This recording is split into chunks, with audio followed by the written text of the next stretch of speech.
I'm John Davis, and this is Motor Week. Join us as we test the ultimate in luxury SUVs from Mercedes Maybach. Pat Goss throttles up more great car care advice at Goss's Garage. Stephanie Hart joins Land Rover for a unique off-road adventure. Then we'll see what's new in entry-level crossover fun from Nissan. So come drive with us next.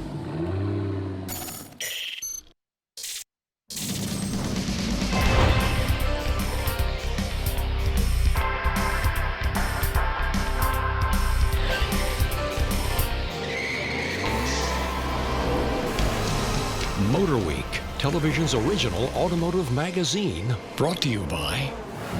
For more than 30 years, Lucas Oil Products has helped people tackle mechanical problems in the automotive, marine, and industrial fields. From our original 4 core products, heavy-duty oil stabilizer, power steering stop leak, transmission fix, and fuel treatment, Lucas Oil has developed over 400 custom products to help both professionals and do-it-yourselfers. To learn more, visit lucasoil.com. Lucas Oil. Keep that engine alive. You're shopping for tires online and you have questions. I do.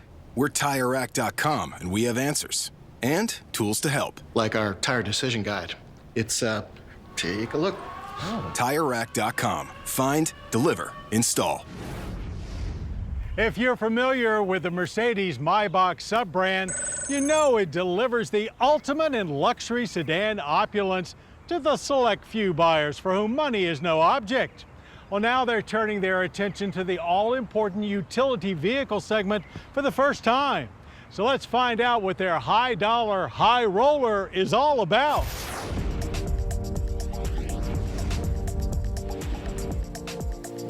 There are luxury brands like Mercedes-Benz and Lexus, and then there are ultra-luxury brands along the likes of Bentley and Rolls-Royce.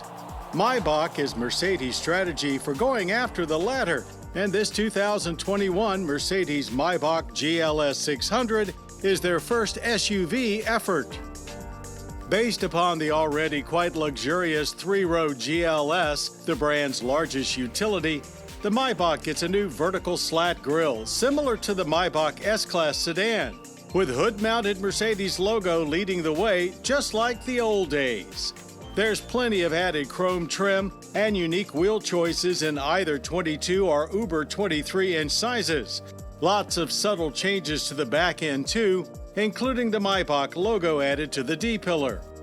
GLS 600 power comes from a 550 horsepower version of Mercedes twin-turbo V8. The 4-liter puts out 538 pound-feet of torque and receives another potential 184 pound-feet from a 48-volt EQ boost.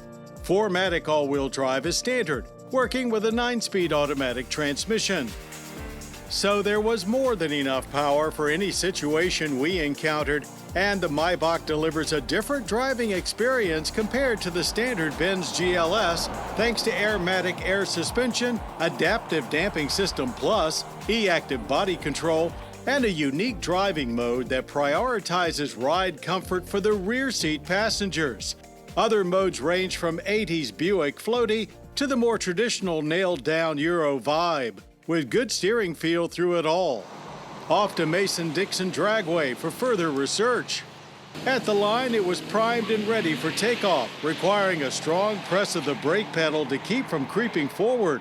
Upon releasing the brake and going full on the accelerator, a ton of torque rushes on as the GLS 600 digs in and takes off, hitting 60 in just 4.5 seconds. You only get a hint of the nice V8 growl due to lots of additional sound-deadening materials, but shifts are quick with a nice little jolt of performance with each one. The quarter-mile passed by in 13 seconds at 107 miles per hour, and it feels super stable and smooth at triple digits. It maintained quite a pace through our cone course, too. Body roll was kept to a minimum, and the quick steering was very accurate. Stability control systems stayed mostly in the background, only surfacing when we began pushing extremely hard. All in all, a very entertaining vehicle despite its size, and without feeling like a super stiff performance utility.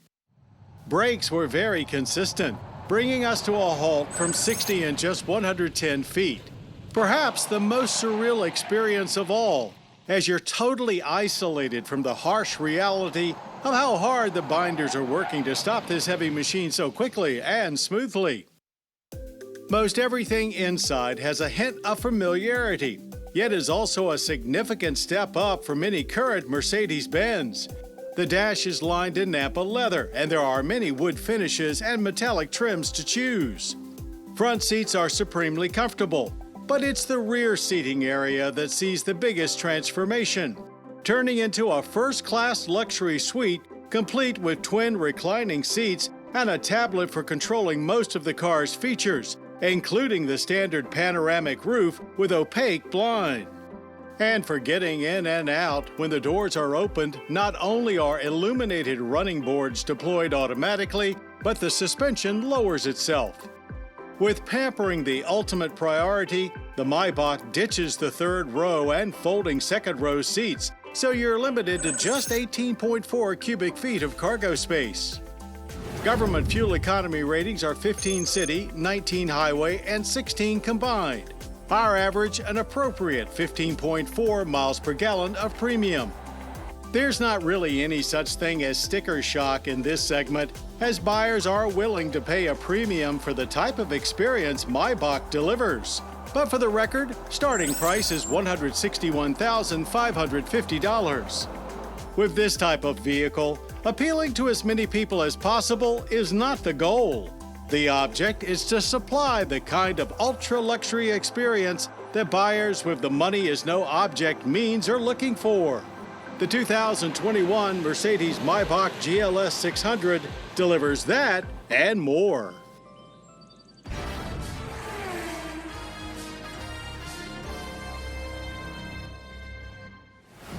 Land Rover is well known for putting their SUVs to the test in the world's most rugged surroundings.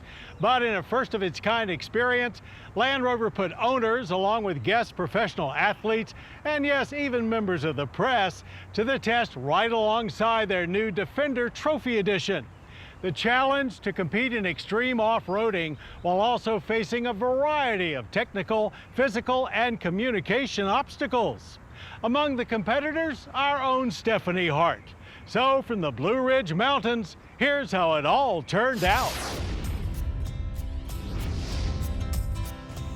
I'm here at the beautiful Biltmore Estate. 14 teams of 2 are going to be competing on 4,000 acres here, closed to the public. We don't know a whole lot about this competition, but organizers handed me this bag. It has a GPS in it, a Garmin, there's food, I have bug spray here, and work gloves. So no pressure, not really sure what I've gotten myself into, but I'm excited about the competition. Please wish me luck. First task, find a Land Rover Trophy Edition Defender. Not as easy as you would think. And truth be told, I have never driven any Defender, classic or new, before, and never participated in a competition like this. Plus, with only a week's notice, there was no time to train. The deep mud and wet leaves didn't help. It was chilly, but humid, refreshing yet exhausting. And the bugs were out. The night before, my partner, freelance journalist Andrew Gantz, and I made this flag. We decided to call our team Number 11 Journal Lost. After all, one of our worst fears was getting lost. And did someone say bear? After getting a little turned around, we found our way and our Defender. Getting into the driver's seat and cranking the AC felt like heaven. Turns out I'll be spending about 6 hours behind the wheel out in the wilderness, competing in this navigational and endurance competition, aka getting way out of my comfort zone. We're awarded points for our ability to complete special tasks accurately and quickly, racing the clock. The highest score wins. As I found out, there were a lot of off-road challenges, which I really liked. Product knowledge tasks, physical challenges, and more. All right, I just pulled up at our 4th challenge, and this one is not going to be easy at all. It's going to require a lot of muscle and a lot of strategic thinking, but I think we can do it. We can do it. Got to think good thoughts. It would be helpful if Pat Goss was here. We have to channel our inner Pat Goss for those tips to get us through this one. I've never used a hijack before. Not many people have. Thankfully, an instructor was there to give us pointers. We used muscles we didn't know we had. And my partner was a huge help. In the end, we learned something and didn't lose a limb. Some tasks were definitely more difficult than others, and we were competing against two-time Olympic gold skier Ted Ligety and former pro volleyball player Gabby Reese. No pressure. I've never done this before. My partner's guiding me. I'm steering.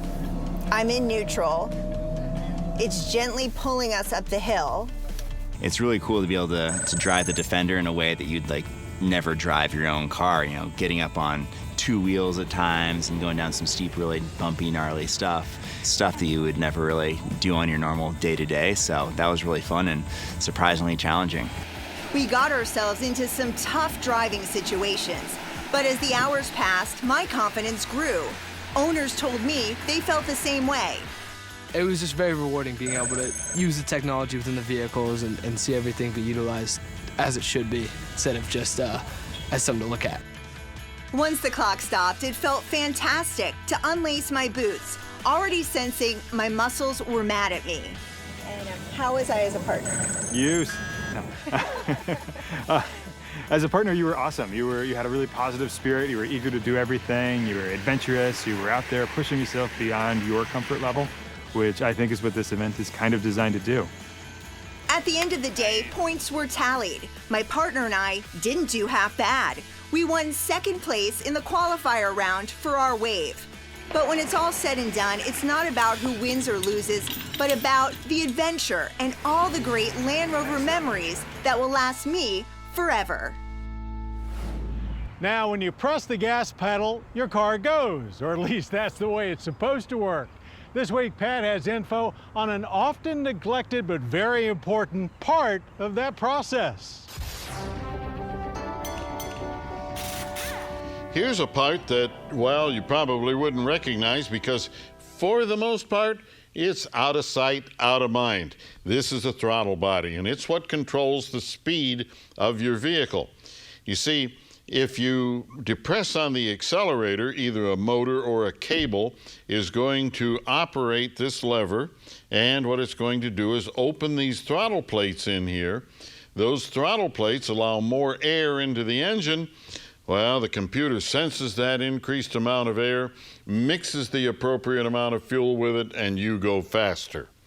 All right, well, also in throttle bodies, sometimes there is what is called a Venturi effect.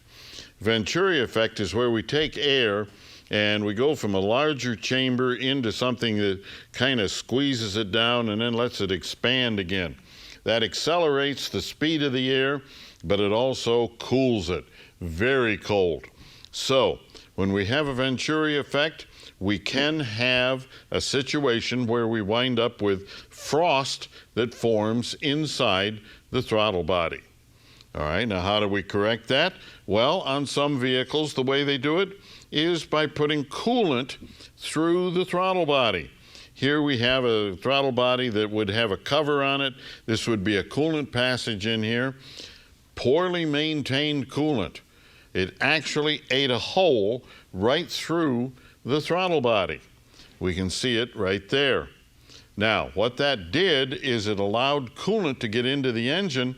That caused the engine to hydrolock, and it was condemned as having a bad engine. We diagnosed it. We found this leak in the cooling system, and we were able to salvage the engine. All right, now, if you have a mysterious loss of coolant, or you have an engine that mysteriously locks up or something like that, be sure to check to see if your car has a coolant-heated throttle body and look for perforations through the metal in that throttle body. And if you have a question or a comment, drop me a line right here at Motor Week. Time to cross more first drives off our to-do list with another round of Quick Spin. Before we even knew the name of this Porsche, it was ripping around the Nürburgring, setting the record for fastest lap by an SUV. Now we know it's the 2022 Porsche Cayenne Turbo GT. And after doing some ripping around of our own in Southern California recently, we also know it's pretty amazing. Despite not being called a coupe, the Turbo GT is available only in the Cayenne Coupe body style. Ride height is 17 millimeters lower than the Turbo, with suspension, chassis control, steering, and just about everything else being retuned. The Turbo's 4-liter twin-turbo V8 gets cranked up as well, now outputting 631 horsepower and 626 pound-feet of torque, enough to hit 60 in 3.1 seconds, all in a vehicle you can perform carpool duty with, though no towing due to the central-mounted titanium exhaust. Performance SUVs haven't really even been a thing for all that long, and look at where we're at already. Utility vehicles that could outperform all of those supercars you had on your wall when you were a kid. I'm not even sure if that's a thing anymore, but I am sure this Turbo GT is an absolute beast and will outrun and outhandle just about anything on the street right now. And it's not all about performance here either. It may not be the most practical of all SUVs, but there's enough cargo space here for most people. And it comes with an upgraded multimedia interface for all of your smartphone integration needs, as well as 4 GT sport seats, lots of carbon fiber and Alcantara material. The 2022 Porsche Cayenne Turbo GT is the fastest Cayenne Porsche has ever offered, starts at around $190,000, and will reach dealerships early next year. Motor Week was invited down to San Antonio, Texas to get ourselves into the all-new third-generation Toyota Tundra. During our time down in Texas, we were lucky enough to have almost every trim level of the new Tundra available for us to test. Everything from the SR5 all the way up to the TRD Pro. With limited time available in each trim, we spent the majority of our time in the limited model 4x4 double cab with a 6.5-foot bed. All the Tundras boast a 3.5-liter twin-turbo V6 that pumps out 389 horsepower and 479 pound-feet of torque. There is also an available hybrid system called the iForce Max, which ups the power to 437 horsepower with 583 pound-feet of torque. This power is delivered to the wheels by a 10-speed, electronically controlled automatic transmission which offers sequential shift mode, uphill-downhill shift logic, and tow-haul driving modes.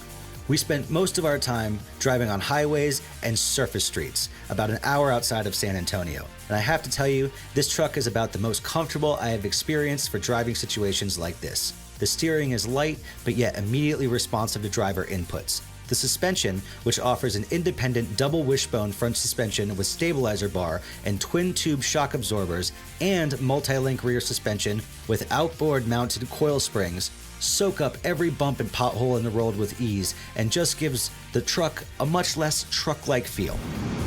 One of my favorite features that they've added to this all-new Toyota Tundra is also probably one thing that you're most likely to notice when you get inside the truck, and that is an available 14-inch infotainment touchscreen system. And this thing is absolutely fantastic. Not only is it insanely user-friendly, but you can use voice commands. Everything is right there, and you don't have to search the screen too much to try to figure out what you're looking for. And that really helps when you're driving because you don't want to take your attention off the road all too much. To add to the comfort, the Tundra offers dual-zone automatic climate control, heated and ventilated front seats, and Softex trimmed 8-way power-adjustable driver and front passenger seats with 2-way adjustable lumbar support, which is key for those long days on the road. The Tundra is not only extremely comfortable, it is equally as rugged, which was proven on the off-road driving course. The course had everything from sand and gravel sections, to a rock crawling section, to a mud pit, and even more. And one of the most impressive pieces of tech in the Tundra was the crawl feature. It operates in the same way as the downhill assist control, but instead of going downhill slowly, this time you climb. And let me tell you, what an experience bringing this full-size truck up to a steep section of rocks, turning on the crawl control, lifting off the brake, and the truck starts to safely and steadily climb up the steep grade all on its own, never losing traction or getting out of sorts. the new third generation Tundra has a ton to offer for virtually every truck buyer on the market. Pricing information has not yet been released, but stay tuned here on Motor Week for a more in-depth review. The Nissan Kicks arrived for 2018 as a more mainstream replacement for Nissan's funky Juke. It may have had a lot less personality than the Juke, but it delivered big time as a feature-packed, efficient, and good-looking entry-level crossover. So let's find out where an updated Kicks heads next.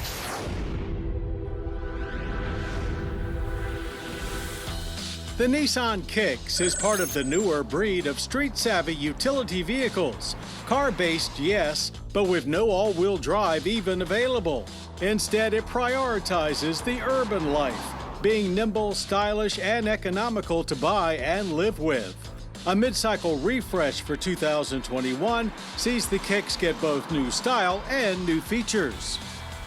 With so many vehicles in this entry-level crossover segment already, being a little quirky to attract attention is generally a good thing, and most would agree the Kicks looks pretty cool.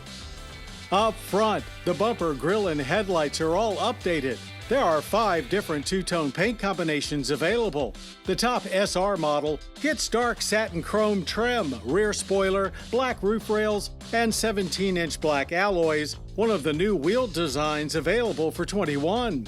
An optional exterior package adds exhaust finisher and crossbars for the roof rails.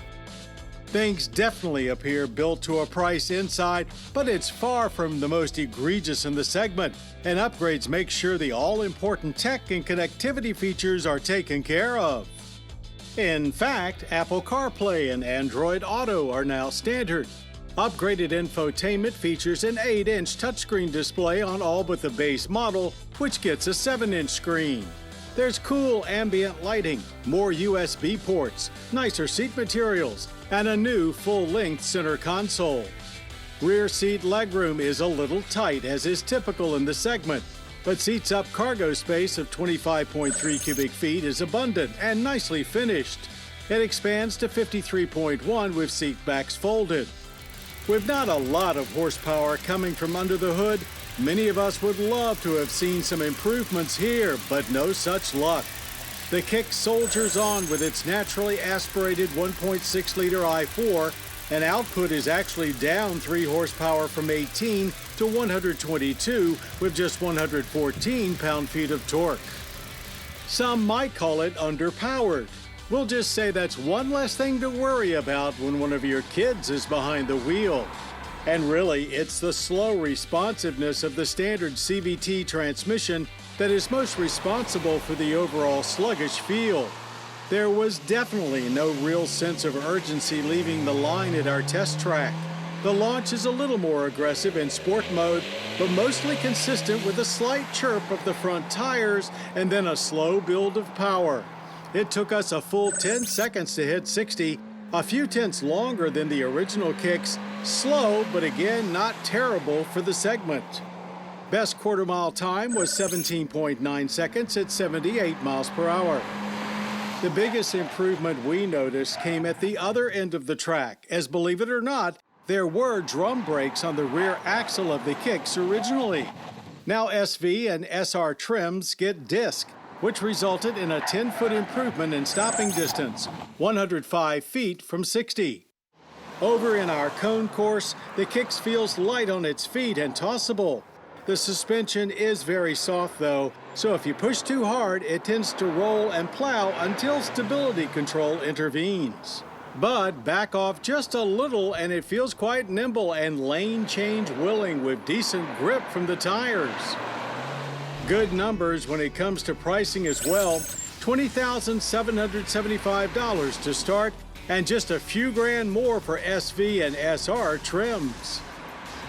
So the Nissan Kicks may not be the fastest vehicle out there, but it is one of the fastest selling among the new crop of small urban crossovers. Proof that Nissan has done their homework and is delivering what matters most at a price point that works for a whole lot of people. And for 2021, this pumped up Kicks should find even more traction. Well, that's our show. I hope you enjoyed it. Now, for more Motor Week, including daily news updates, podcasts, and even complete episodes, cruise on over to pbs.org/motorweek. And I hope you'll join us next time as we check out something special for wagon buyers from Volvo.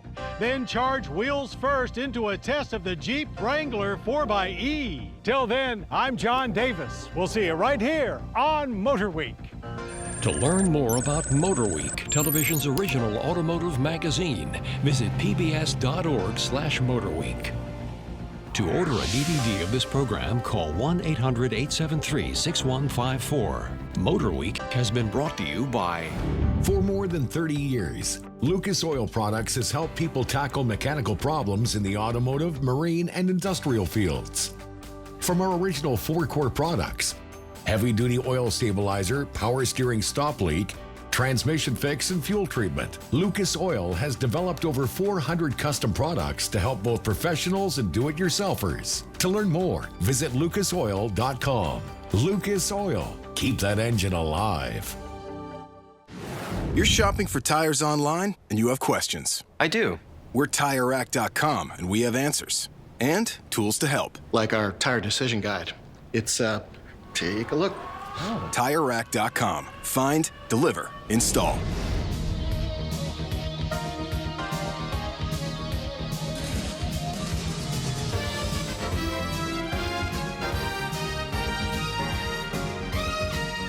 This program was produced by Maryland Public Television, which is solely responsible for its content.